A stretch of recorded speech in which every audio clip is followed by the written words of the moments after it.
नमस्ते सभी को। आज एक इम्पोर्टेंट टॉपिक और लेंगे हम। टारगेट रखा है 11 मिनट का। RTE राइट टू एजुकेशन 2011 की जो नियमावली है जो राजस्थान में लागू है, इसके कुछ सेक्शन, कुछ क्या सारी सेक्शन, इसके पार्ट हम डिस्कस कर लेंगे डिटेल से बाद में कभी। एक बार इसे गो थ्रू हो जाते हैं। आपका ये क्वेरी था कि सर ये नियमावली करवा दो, इसे याद नहीं हो रहे हैं। टाइम अपने पास में कम है क्योंकि लिमिटेड फ्रेम में चीज़ें करनी है। देखो RTE नियमावली 2011, थोड़ा सा आपको ध्यान हो तो ये देख लेना आप कि RT 2009 की धारा 38 में कुछ पावर दिया गया है कि भाई हर स्टेट अपने अकॉर्डिंग इसमें मॉडिफिकेशन कर सकता है। RT 2009 में उस हर स्टेट की इकोनॉमिक, ज्योग्राफिकल, हिस्टोरिकल, कल्चरल अलग अलग सिचुएशंस होती हैं, उस हिसाब से वो नए नियम जारी कर सकते हैं। और इसी 38 का सहारा लेते हुए, अड़ना नहीं है सभी को, जिसको नियम बनाने बना लो। राजस्थान ने बना लिए। यहाँ से एक सवाल बन सकता है और वो सवाल ये होगा, इसकी अधिसूचना मतलब नोटिफिकेशन है, फिर गजेट प्रकाशन है, और इसके बाद में इसका एनफोर्समेंट कब हुआ। तो अधिसूचना आई, देखो 3 डेट याद रखेंगे, 29 मार्च, 30 मार्च और 1 अप्रैल। 1 अप्रैल को अप्रैल फूल भी मनाया जाता है, झूठ बोलने वाला दिन होता है। यहाँ कुछ भी झूठ नहीं है, सब कुछ ठीक तरीके से लागू हो गया है। नियमावली 2011 है, 1 अप्रैल को लागू हुई। 29 मार्च को अधिसूचना आई। 2011 तो है ही, कोई कंफ्यूजन ही नहीं है। इसके अगले दिन राजपत्र में प्रकाशित हो गया, और अप्रैल फूल जिस दिन झूठ बोला जाता है उस दिन को इसको लागू कर दिया गया। यहाँ कुछ भी झूठ नहीं है, जो बोलूंगा सब सच बोलूंगा, याद रखना। अच्छा, 2011 के नियम है, इसे एक कम करेंगे तो 10 बचेंगे, अध्याय 10 है। और नियम 9 और 2 को वैसे भी जोड़ते हैं तब 11 ही आते हैं, तो 11 याद कर लेंगे, 29 नियम है, याद रह जाएगा ना। आप विष्णुई समाज के बारे में पढ़ते हैं, 20 प्लस नोई, ये भी विष्णुई, 29 नियम है। RTE नियमावली 2011 में भी 29 नियम है। और वैसे भी ये 11 को ही तोड़ेंगे हम, तो ये 11 में 2 और 9 11 बन गए, और 11 से 1 घटाएंगे तो ये 10, तो 10 तो भाग हो गए और 29 नियम हो गए। आगे बढ़ते हैं।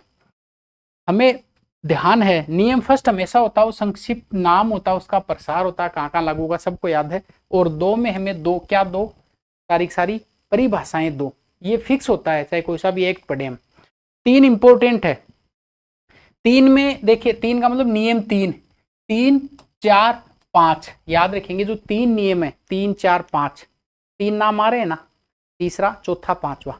एक SMC होता है, हम डिटेल से पढ़ेंगे, विद्यालय प्रबंधन समिति। तो SMC में कितने नाम है? 3 नाम है, 3 से ही शुरू होता है, और 3 इसके लिए नियम है, याद रह जाएगा ना।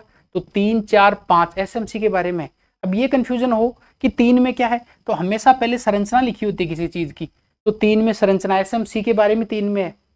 कार्यकारी में देखो 4 नाम है, तो इसकी जो 16 सदस्यों वाली कार्यकारी समिति है वो 4 में लिखी हुई है, तो कार्यकारी में 4 नाम है और 4 में ही है। और पंचवर्षीय योजनाओं में विकास होता है, तो 5 में विकास योजना है।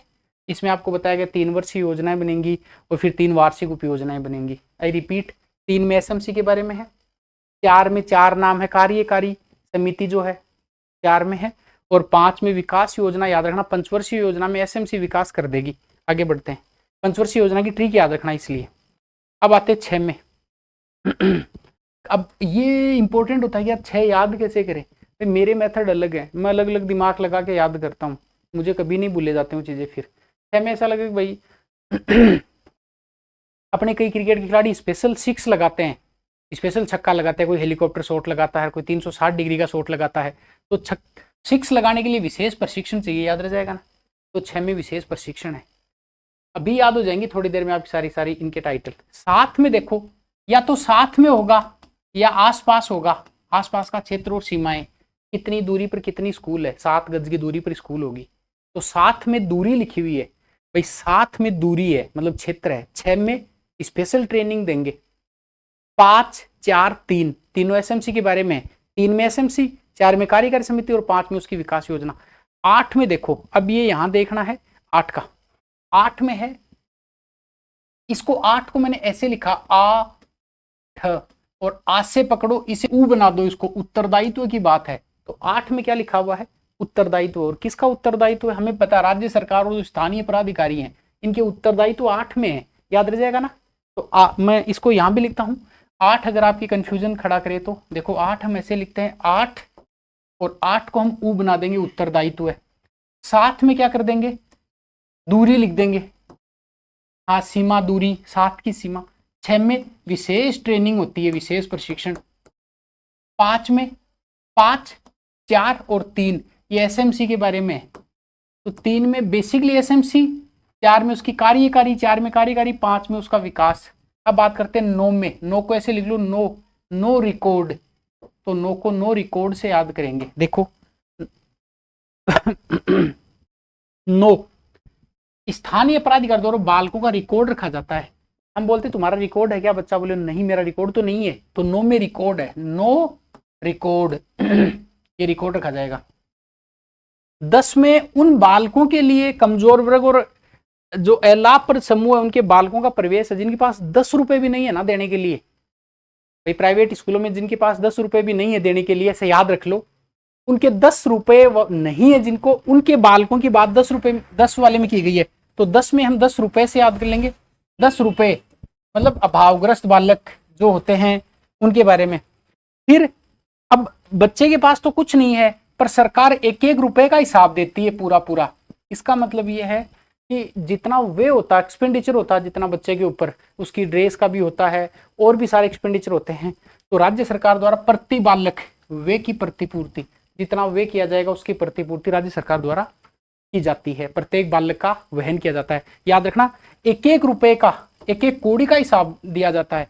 तो ये 1-1 कौड़ी का हिसाब दिया जाएगा, प्रति बालक हिसाब। 11 हो गए, थोड़े से और बचे। 12 में देखो 12 में बोलते दादाजी का तो कब का ही 12वां हो गया हमारे, और आप अब आयु के सबूत मांग रहे हो, गए हमारे दादाजी तो ऊपर। तो 12 में है आयु के सबूत के लिए दस्तावेज। कौन कौन से डॉक्यूमेंट चाहिए। देखो हमने देखा कि सिंदर सिंह वाले का उसका लिखित हो सकता है या कोई और जारी किया गया, माता पिता का शपथ पत्र हो सकता है। तो 12 में बोले 12वां हो चुका है, अब आप सबूत मांग रहे हो आयु के, चले गए हो तो ऊपर। 13 में 13 क्या है, 13 में 13 प्रवेश। तेरे प्रवेश की कालावधि कितनी हुई भाई, 6 महीने तक है। तो याद रखना 13 6। तो 13 में 6 महीने वाली बात है।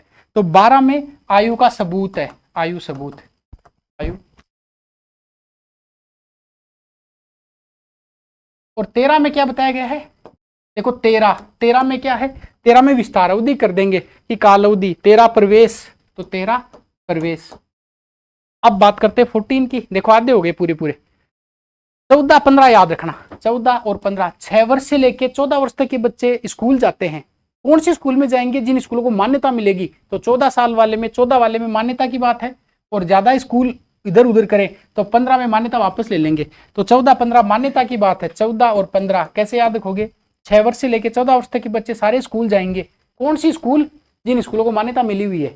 15 में मान्यता वापस ले लेंगे। अब 16, 17 और याद करते, देखो ये आपसे संबंधित है। सारे 16 साल के मास्टर बन जाएंगे, याद रखो। तो क्या बन जाएंगे, सारे के सारे 16 साल के टीचर बन जाएंगे। तो न्यूनतम अहर्ता या फिर योग्यता ये 16 में है। आप बोलोगे सर 16 साल के मास्टर बन ही नहीं सकते, तो भाई 17 में बोला थोड़ी छूट दे देते हैं इनको। तो 17 में कह दिया कि न्यूनतम अहर्ता योग्यता में छूट दे दी जाती है। वैसे 17 में बहुत बड़ा खतरा होता है, पर यहाँ पे छूट मिल गई आपको। तो क्या याद रखोगे, 14, 15 स्कूल मान्यता और 16, 17 आपकी योग्यता। तो 16 और 17 आपकी योग्यता है, ये अहर्ता है। मैं कहूँ कि 16 साल के सारे मास्टर बन जाएंगे, आप वो नहीं बनोगे सर। मैं कहूँगा 17 में उनको छूट दे देंगे, थोड़ी स्थिरीकरण दे देंगे। अब देखो 18 में है, 18 साल का होना ही जरूरी है भाई। इसका मतलब न्यूनतम अहर्ता अर्जित किया जाना जरूरी है 18 में। 16 में क्या था, 16 में न्यूनतम अहर्ता, 17 में थोड़ी छूट दे दी, 18 में कहा कोई छूट नहीं है, न्यूनतम अहर्ता अर्जित करनी पड़ेगी आपको। अच्छा, जब आपने सब कुछ कर लिया तो 1/9 में बताया गया अध्यापक का वेतन भत्ते। तो 1/9 याद करना भाई। इसको कैसे याद करेंगे, अब इसकी कोई ट्रिक लगाएंगे। तो ये 18 में भी अहर्ता हो गई। 19 में 1/9 में क्या मिलेगा आपको, वेतन। महीने की 19 तारीख को वेतन मिलेगा, ऐसे याद कर लेना। तो 19 में वेतन है, समझ में आ गया ना। 20 में बिस्किट नहीं खाने, स्कूल में बैठकर टीचर्स लोग आप जितने सारे सुन रहे हैं, आपके कर्तव्य हैं। कहीं आप 20 बिस्किट मंगा लो, काम करो नहीं, आपकी ड्यूटीज आपके कर्तव्य हैं। 21 के बीच में अनुपात लगा लो, 2:1। तो छात्र और शिक्षकों का अनुपात यहाँ पे लिखा हुआ है, हो गया 21। 22 में 2 अधिकारी आएंगे आपके स्कूल में, अकेला कोई अधिकार नहीं आएगा, कभी DO आएगा, कभी BO आएगा, कभी DO आएगा, कभी DME आएगा। तो याद रखना दो दो में क्या लिखे हुए हैं आपके, दो दो अधिकारी लिखे हुए हैं, दो दो अधिकारी। तो 22 में अधिकारियों की बात है, समझ में आ गया ना। ठीक है, 21 में क्या था, ऐसे 21 ऐसे अनुपात, और 20 में है कि भाई आप बिस्किट नहीं खाने, कर्तव्य करना पड़ेगा आपको। और 19 तारीख को आपको क्या मिल जाएगा, वेतन। और 16, 17 और 18 ये आपकी अहर्ता योग्यता के बारे में बात की गई है। अब देखो बात करते 23 की। भाई आपको 2-3 प्रमाण पत्र चाहिए। 2-3 का मतलब ये देखो 2 और 3 लिखा हुआ, 2-3 प्रमाण पत्र। तो प्रमाण पत्र की बात 23 में है। चॉइस आपकी है, शिकायत करनी है नहीं करनी है। तो चॉइस को चॉइस लिख लो, सी है चॉइस, सी चॉइस। चॉइस का मतलब बात आपकी है कि आप शिकायत करेंगे कि नहीं करेंगे। तो 24 में शिकायत निवारण की बात है या फिर 24 घंटे में शिकायत कर दो आप। तो 24 घंटे में शिकायत कर दो, और भाई आप शिकायत करेंगे तो 25 घंटे में माता पिता के पास शिकायत पहुंच जाएगी, समझ में आ गया ना। 24 घंटे में शिकायत, 25 घंटे में माता पिता के पास में। तो 24-25 शिकायत। बात करते हैं 26 की। 26 में देखो याद रखना भाई, ये बालक अधिकार आयोग 26 और 27, अगर कोई बालक को सताता है, ऐसे याद रखना, तो वो बाल अधिकार संरक्षण आयोग में चला जाएगा। तो याद करना, बालकों को सताएगा उससे ठीक पहले, भाई ये थोड़ी सी ट्रिकी है, इसको याद करना। मैं कह रहा हूं 27 में बालक को कोई सताएगा उससे पहले ही वो कहां चला जाएगा, बाल अधिकार संरक्षण आयोग में चला जाएगा। तो 26 और 27 दोनों बाल अधिकार संरक्षण की बात है, ठीक है। अब बात करते हैं 28 की। 28 है सलाहकार परिषद। भाई ये याद करना 28, 28 में सलाहकार परिषद की बात है। अगर 27 में सताया, नहीं माने, ऐसे याद कर लो, तो 26 में इधर चला जाएगा बच्चा, अभी याद हो जाएगा। देखो इधर मैं 26 लिखता हूं, इधर मैं 27 लिखता हूं, इधर मैं 28 लिखता हूं, समझ में आ गया।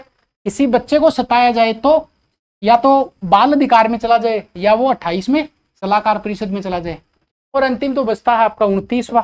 29 में आपको साफ साफ बताया गया कि अगर आपकी कोई भी शंका है इस क्लास से संबंधित, उसका निवारण कर देंगे। तो अंतिम में शंका निवारण हो गया, याद हो गई क्या। लास्ट में शंका का निवारण होता है। कितनी देर की क्लास हुई बताओ, ये 12 मिनट की क्लास हो गई। 12 मिनट मैंने आपको पूरा करवा दिया। एक बार रिवीजन करवा दूं 1 मिनट में, देखो फटाफट हम लेते हैं, याद हो जाएगा। अभी आप 1 से शुरू करें। 1 में क्या बताया था, 1 में ये कहां पर लागू होगा, इसका विस्तार कहां तक होगा। 2 में क्या बता दिया, 2 में आपको परिभाषा के बारे में बता दिया। 3 में किसके बारे में बताया आपको, 3, 4, 5 ये एसएमसी के बारे में। 3 में एसएमसी के बारे में, 4 में कार्यकारी, और 5 में पंचवर्षीय विकास योजना। तो ये विकास योजना। 6 में अगर आपको 6 लगाना है तो क्या देना पड़ेगा, विशेष प्रशिक्षण देना पड़ेगा, विशेष प्रशिक्षण। 7 में बताया कि 7 की दूरी, क्षेत्र, सीमा, ये स्कूलों की दूरी है। 8 में क्या बताया, प्राधिकारियों की बात है, प्राधिकारी। 9 में नो रिकॉर्ड। 10 में जो बालक अभावग्रस्त है उनकी बात है। 11 में एक एक बच्चे की प्रतिपूर्ति का हिसाब राज्य सरकार द्वारा दिया जाएगा भाई, 1-1 रुपए का।